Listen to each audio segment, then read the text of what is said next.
Greetings. On behalf of the Foundation of Wayne Community College, my name is Charlotte Brow, and I'm the director of the Foundation's Arts and Humanities program. Tonight, we want to welcome you to our first series of lectures in a live-streamed virtual format. We miss being with you, and we hope that you enjoy watching from home. You will be able to ask our speaker questions in YouTube through its chat feature. However, you will find the chat on the right side of the screen, but you may be prompted to create a channel if you have a Gmail account.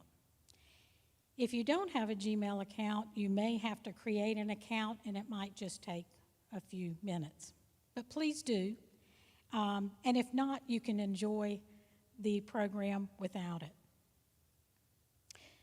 Emily Bird, the Foundation's Donor Relations and Communications Coordinator, will serve as our moderator. So as you send in questions, she will pick some of those and share with our speaker at the end of the presentation. Tonight's lecture is titled World War II, a Retrospective. This is the last presentation of Dr. Roy Heidicker's series commemorating the 75th anniversary of World War II. He has been providing presentations in collaboration with the Foundation since 2011. The first series commemorated the 50th anniversary of the Civil War, so now we're ending World War II. Most of you know Dr. Roy Heidicker, or Doc, through the Military History Roundtable in North Carolina that he started in 2008. But for those of you who don't, Doc Heidicker is a native from New York. He served as an officer in the Marine Corps and afterwards spent much of his career at the University of Southern California's School of Cinema. He managed while there to receive both a master's and doctorate in military history. He and his wife, Judine, moved to Goldsboro in 2005 when he became the 4th Fighter Wing Historian at Seymour Johnson Air Force Base, and he just retired last year. He and his wife, Judine, also own the Classical Aviation and War Art. We appreciate you being here, Doc, and kicking off our fall Arts and Humanities program. I hope you all will enjoy tonight's lecture. Please post your questions and comments in the chat feature if you can, and make sure you tune in next week at 7 p.m. for our annual William S. Bretman lecture. It's going to be given by Dr. Lloyd Kramer, and it is called The American Travelers in the Old World. Thank you, Doc. Thank you so much. I really appreciate it. My fascination with World War II, ever since I can remember, I've been interested in World War II. It fueled my drive to enter the service and to become a historian.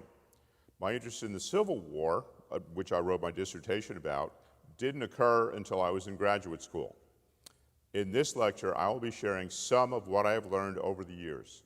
I never ceased to be endlessly fascinated by this period of human history that brought out the very worst and the very best of mankind. Victor David Hanson wrote the book, The Second World Wars, plural. I believe Victor Davis Hanson is the finest historian working today. His amazing book has inspired my lecture this evening. If you enjoy my lecture, read this book. Professor Hanson provides clarity to very complex issues.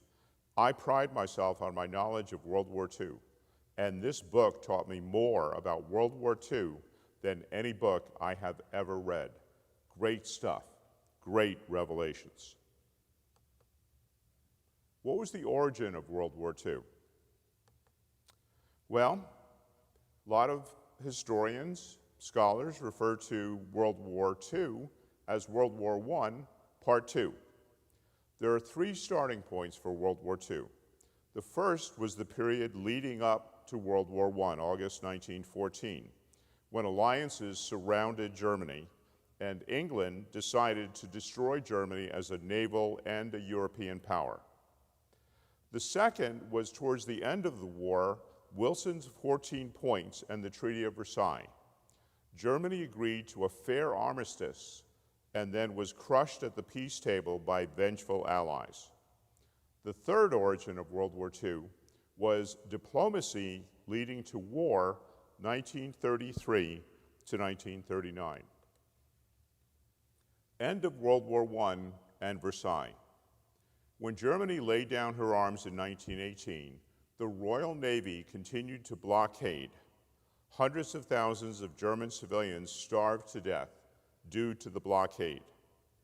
When US President Woodrow Wilson asked French President Clemenceau about the blockade, he replied, "There are 20 million too many Germans alive in the world." This was the level of vengeance that was alive and well at the end of World War I. The British blockade of Germany attributed to hundreds of thousands of German deaths through starvation. 1915, 88,000, 16, 121,000, 17, over 250,000, 18, almost 300,000. Winston Churchill stated to Parliament May 3rd, "We are enforcing the blockade with rigor, and Germany is near starvation." This was 4 months after Germany had signed an armistice. The German losses at Versailles included 1/10 of her population, 1/8 of her territory.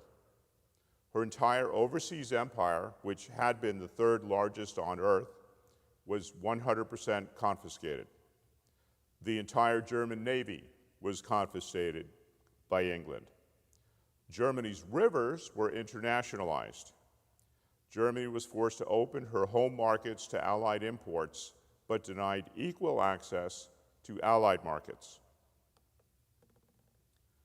When Hitler showed up, Germany was ready for someone who could undo what Versailles had done. Hitler took power in 1933 and started to undo the Treaty of Versailles and take back pre-World War I German territory and population. Step by step, Hitler took back all German people and territory, with the exception of parts of Poland. Hitler was negotiating the return of German land and people from Poland when England and France threatened to go to war if Poland was invaded. Prior to that time, they were negotiating with Beck, who was the dictator of Poland. But once England and France made that guarantee, all negotiations with Poland ceased because of the war guarantee. The Germans then formed a pact with the Russians, with Stalin. Prior to this series of events, Hitler was only looking to expand east. Now he had to take out England and France, and taking out England involved England bringing in the United States before attacking Russia. If you read Mein Kampf, Hitler never indicated a desire to go to war with England and France. A European war, because of what happened to diplomacy, would now become a world war. Why Japan started World War II in the Pacific? 1920, 1921, the Washington Conference took place with a desire to limit the major navies of the world. The size of the US, UK, Japanese navies would be limited to a ration of 553. The US and England could have the same size navy, but Japan's navy could only be 60% the size of the US or England. This was a huge insult to the very proud Japanese. Because of this treaty, the UK ended her naval alliance with Japan, another insult, in the hopes the US would always come to England's aid in times of war, a false hope. The road to Pearl Harbor. These two events, combined with totalitarian Japan's drive to expansion, and desire to be the dominant power in the Western Pacific put Japan on the course to war. Western European powers being defeated or isolated by World War II in Europe left the United States the only major power in the Pacific other than Japan. Could Japan destroy enough of the U.S. fleet to make the U.S. negotiate a peace favorable to Japan? What does that lead to? Pearl Harbor. That was why Pearl Harbor occurred. Could Japan take out enough of our fleet to have us negotiate a peace favorable to Japan? Want to talk about death in World War II. Less than 3,000 Americans died on 9/11. And when we think back on 9/11, we think of the tremendous number of Americans who died. From the German invasion of Poland in 1939 until the Japanese surrender in 1945, an average of over 23,000 people were killed every day in World War II. This doesn't even include the millions killed in China prior to Pearl Harbor and millions of Europeans killed after Victory in Europe Day. 3% of the entire population of the world was killed in World War II. Why? Why did this happen? Why were so many people killed in World War II? Number one, the world population was higher than ever before, about 2 billion people. Two, the war started and spread from Europe with modern technology, industry, and weaponry. Three, global transportation and communication allowed the war to rapidly spread worldwide. Four, World War II was an ideological war waged in the new age of secular modernism, especially Nazi Germany and Russia. The needs of the state took precedence over the lives of citizens, leading to conflict in which millions died. Number five, the military advantage shifted from the defense to the offense, particularly in air power. Six, World War II went on longer than any war since the Industrial Revolution. Seven, the first major war in which civilian fatalities far outnumbered military deaths. And finally, number eight, the rapid conquest of territory, particularly Russia and China, followed by forced withdrawal, led to large civilian deaths. Axis versus Allied deaths in World War II. The Axis powers, Germany, Italy, Japan, caused about 80% of all the deaths in World War II, while they themselves lost about 20% of all the deaths. In short, World War II consisted of German and Japanese soldiers slaughtering millions of Russians and Chinese, mostly civilians, before being defeated by Allied armies. Rarely has the defeated in war killed so many and such a high percentage of the victors. Usually in war, the people who lose suffer the most deaths, not World War II. Russian versus American deaths. Russia lost approximately 28 million people killed in World War II, which they refer to as the Great Patriotic War. The United States lost about 400,000 killed. What that means is, for every American who was killed in World War II, 70 Russians died. Because D-Day did not occur until June 1944, and the US and UK suffered far fewer casualties than the Russians, Russia felt betrayed by the West. The US lost 0.3%, 1/3 of 1% of her population, the lowest percentage of any major combatant. Chinese deaths in World War II, something that is not often talked about. There are no accurate figures, but it is estimated that as many as 20 million Chinese were killed by the Japanese. A good example, in retaliation for aiding about 60 Doolittle raiders, the Japanese killed 250,000 Chinese, mostly civilians. Because of the Holocaust and familiarity with Europe over Asia, these horrendous Chinese casualties were largely ignored by the West. Technology and World War II. World War II brought revolutionary advances in lethality. In a variety of diverse areas, technology advanced dramatically during World War II. Bombing capability advanced so that millions of civilians died in bombing raids on cities. Rockets, jet aircraft, intercontinental ballistic missiles, and atomic bombs would have been considered science fiction before the war.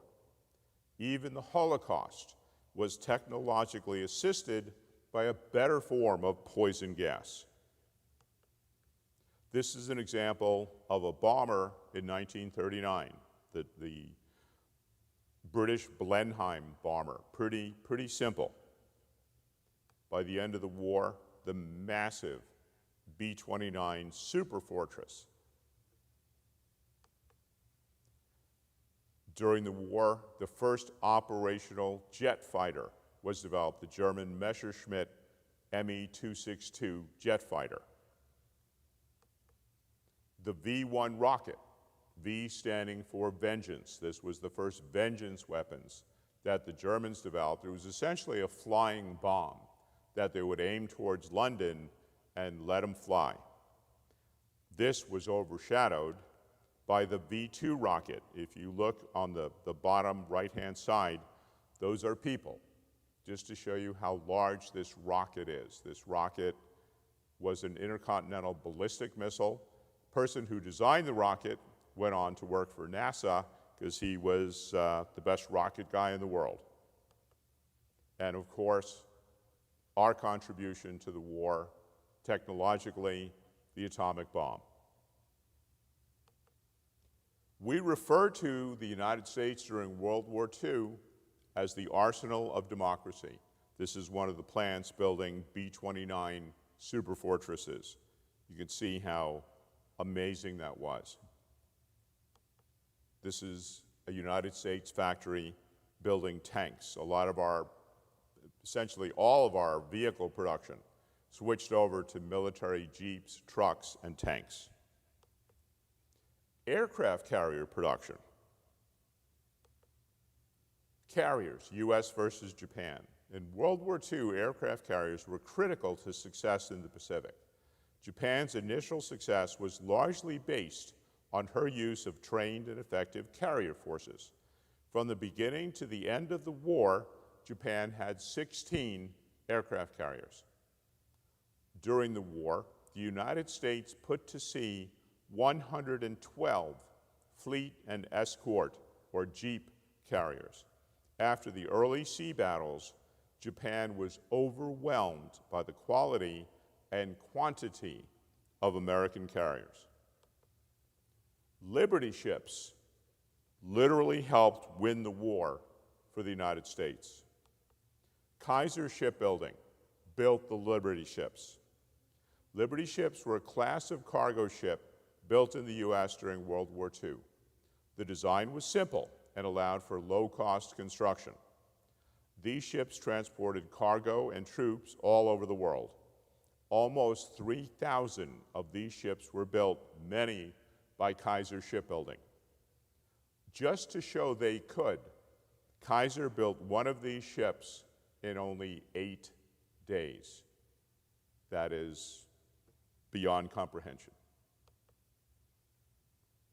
This is a book called Luftwaffe Fighter Ace about a German pilot called Norbert Honig. I picked this up, a few months back. Just thought it might be an interesting read, so I picked this up and read this book. I had never heard of Honig, did not think there was anything special about him. Towards the end of the book, I realized Honig had 42 aerial victories in World War II. Dick Bong, who was the highest scoring American ace of all time, had 40 victories. So I read a book about a run-of-the-mill German ace who had more victories than the highest scoring American ace. Heidicker flew 3 aircraft, the Me-109, FW-190, and even the Me-262 jet fighter. That leads us to talk a little bit about aces and the Luftwaffe in World War II, an endlessly fascinating subject. Luftwaffe aces by the numbers. Erich Hartmann, ace of aces. Hartmann shot down 352 planes. Again, compare that to the highest scoring American, 40. Germany had 2 aces with over 300 kills, 15 aces with over 200 kills, 103 aces with over 100 kills. With 42 victories, Heidicker was Germany's 417th highest scoring ace. If Dick Bong, our highest scoring ace, had been German, he would have been Germany's 430th highest scoring ace instead of our number 1. Brigadier General Robin Olds, U.S. Air Force retired ace in World War II and one of the more famous pilots of our time.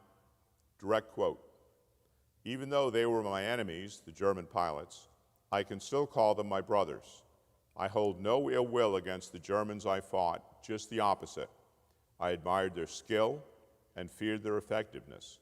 And after the war, I enjoyed their company. I hope that the rest of the world can also allow these pilots, these men, to be accepted as national heroes in their own country. I am proud to have fought against such worthy adversaries who were such good men." I went to a print signing in California with a German pilot who was an Me-262 pilot during World War II. And there was a good crowd there, and he was signing prints. And I speak a little German. And we were talking, and he said, "This is just amazing." And I said, "What's amazing?" He said, "All these people, they come here to see me, and they want me to sign their prints." And I said, "Well, yeah, you flew the first operational jet fighter in history. You're kind of an amazing guy." And he said, "This would never happen in Germany, and I've never talked to my son about what I did in World War II." I was amazed by that. The Russian experience of World War II. The Russians call World War II the Great Patriotic War and take just pride in being primarily responsible for the destruction of Nazi Germany. Fully 80% of Germany's armed forces fought and were destroyed on the Russian front. Despite the evil of Stalin and the communist system, the Russians suffered the most and tore the heart out of Hitler's war machine. America in World War II. American forces worldwide on D-Day. What were our forces doing on June 6, 1944, in addition to leading the greatest amphibious assault of all time?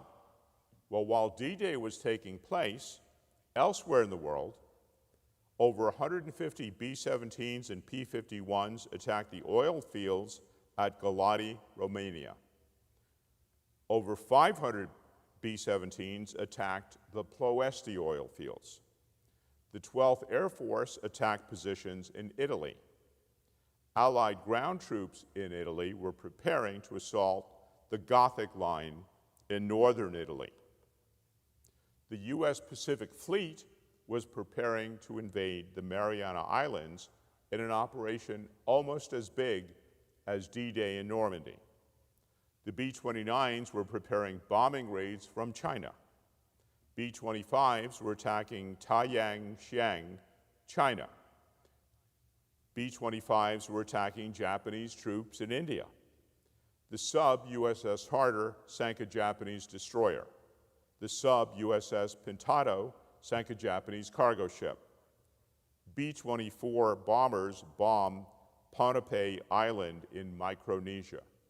All of this took place at the same time as D-Day. I want to talk about World War II in history and popular culture.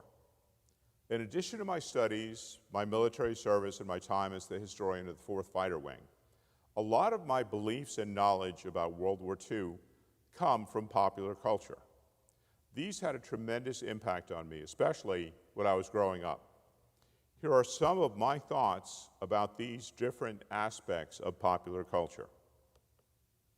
TV documentary, Victory at Sea. First shown in 1952, 1953. I was born in 1953, so I remember watching these as a child when the series was shown again. 26 episodes, actual Navy combat footage, soaring musical score by Richard Rodgers. Inspirational, emotional, and patriotic. I'll never forget watching this as a kid. It really had an impact on me. The series showed the U.S. coming back from Pearl Harbor, from disaster to triumph, victory at sea, especially in the Pacific. The HBO series Band of Brothers. This was a dramatized account of the U.S. 101st Airborne Division Easy Company from training through the end of World War II. Originally broadcast in 2001, 10 episodes, big budgets, based on the book by Stephen Ambrose. I consider this the best in-depth, complex study of American soldiers in action in World War II. Extremely popular series. Artwork about the series has always been very much in demand. This piece of art, We Were a Band of Brothers by artist John Shaw. When this was released a bunch of years ago, it flew off the shelves and now is prohibitively expensive if you can even find one, largely because it depicts the guys ready to board the transport planes for their airborne drop on D-Day, and it was signed not by the actors, but by the actual soldiers who took part in this. Great poster. Rosie the Riveter, We Can Do It. How do I know this is a great poster? Because my wife not only has the t-shirt, she has the coffee cup. This poster was by Norman Rockwell. Remember Norman Rockwell? He would do Hometown America, cute images of a little girl with a black eye in the doctor's office who just took out the boys. This is his contribution, showing a machine gunner raising money through war bonds. I consider the film A Bridge Too Far the best depiction of how we have this wonderful, amazing plan that's going to end the war before Christmas. But guess what happens? The best laid plans of mice and men fall completely apart when the shooting starts and the reality of war happens. You watch this film and you're thinking, what was the general thinking who came up with this? Unbiased view of American, British, and German leadership and soldiers in action. Amazing cast. Everybody is in this movie. Sean Connery, Gene Hackman, Robert Redford, James Caan, on and on and on. You couldn't make a movie like this today. One of the best tales of the tragedy of war. I highly recommend it. Midway, the film that came out in 2019. Modern special effects and outstanding filmmaking gives this battle the film it deserves. Shows how close we came to not winning this battle, but for the extraordinary courage and sacrifice of American sailors and aviators. I've watched this film multiple times, and I'm going to watch it multiple times again. It's just extraordinary. Patton, released in 1970, one of the most patriotic World War II movies ever made. George C. Scott was awarded the Academy Award for Best Actor, which he refused to accept. Patton was a great military leader with some very human flaws. The film covered the complexity of this essential World War II leader. Mr. Roberts, the play and the film. Why is this important? Many Americans who served in World War II were never in battle. I interviewed many Americans who served in World War II, I believe over 400.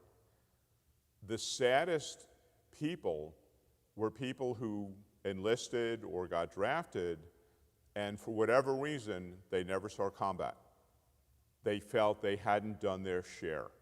They hadn't pulled their weight. They hadn't done their part. This play and movie showed their story, how those who served who didn't see combat still fought and served and sacrificed for their nation to win the war. Diary of Anne Frank, the book, the play, the film. 6 million people being killed is a number and a statistic. How can we wrap our mind around something that gruesome? But in this story, we get to know and love 2 families and a friend, only to see them dragged off and killed because of their religion. I had the great honor to play Otto Frank, Anne Frank's father, in this play here in Goldsboro a couple of years ago. And at the end of the play, he comes back to the attic where they had been hiding to tell his friends he was the only survivor. Everyone else had died. I didn't have to struggle to bring tears. They came automatically. This put a human face on the Holocaust. Great photo, the flag raising on Iwo Jima. The one photograph that to me best represents the American experience of World War II. On a remote island in the Pacific, in a bloody and brutal battle, American Marines raised the stars and stripes to signal victory over one of the worst enemies in the history of warfare. The statue in Arlington in Washington, D.C. If you visit D.C., you have to go see this statue. It is magnificent and inspiring. We are told that some things are larger than life. This is larger than life. You got to see it. You all seen this famous photo, the sailor kissing the nurse in Times Square on VJ Day, Victory in Japan. After years of a horrific war throughout the world, how did Americans feel on Victory in Japan Day? Just like this. That's how they felt. The movie Hacksaw Ridge, released a few years ago. This is one of those stories that if it had not actually happened, you would not believe it possible.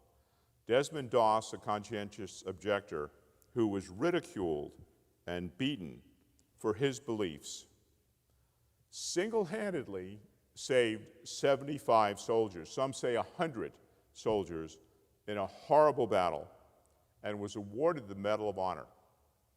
After I saw the film, it was like, how could this be real? And I read up on Desmond Doss and also saw some documentaries about Desmond Doss. He was even more heroic than the film says. He was badly wounded during the battle. When they were carrying him to the rear on a stretcher, they passed a wounded soldier lying on the ground. And Doss said, because he was a medic, "Stop, I need to treat this soldier." And they said, "No, you're badly wounded. We're getting you back to the aid station." He rolled himself off of the stretcher, treated the soldier, and made the stretcher bearers take the other soldier and come back for him. You can't make it up. The book, Catch-22, I made the mistake of trying to read this during study hall in high school. I couldn't keep quiet. I was laughing so hard. Catch-22.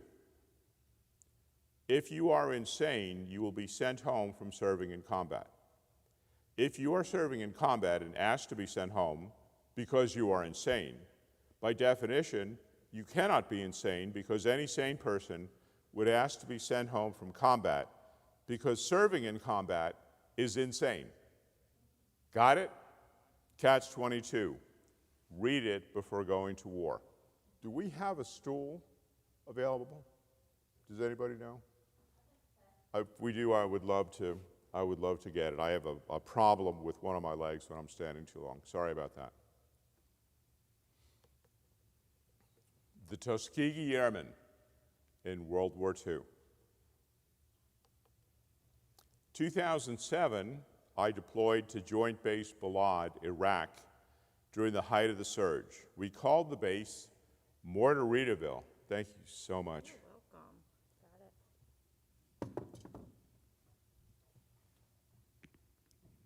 welcome. Got it. Much better. We called the base Mortaritaville because we got shelled a dozen times a day, usually by mortars. I became a modern Tuskegee member as a member of the 332nd Air Expeditionary Wing. As the wing historian, I became an expert in the history of the Tuskegee Airmen, the 332nd Fighter Group. These African-American pilots and ground crew overcame prejudice and other obstacles, become one of the most famous combat units of World War II. They had a reputation for never losing an American bomber. RAF Eagle squadrons in World War II. In my almost 15 years as the 4th Fighter Wing historian, I developed a tremendous respect for the history of the wing. That history began with the birth of the RAF Eagle squadrons. 245 American pilots volunteered to fly for the RAF against the powerful German Luftwaffe. These Americans formed 3 fighter squadrons that became the 4th Fighter Group when America entered the war. Their exploits and sacrifice are the stuff of legend. The 4th Fighter Group in World War II. In September, the RAF Eagle squadrons became the 4th Fighter Group.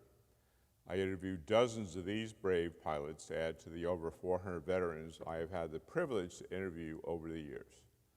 They were the first group to escort bombers to Berlin. More enemy kills than any war than any American fighter group in history, 1,016. More aces than any American group in history. They set the standard for 4th but first. I can't continue. I'm having a real hard time up here.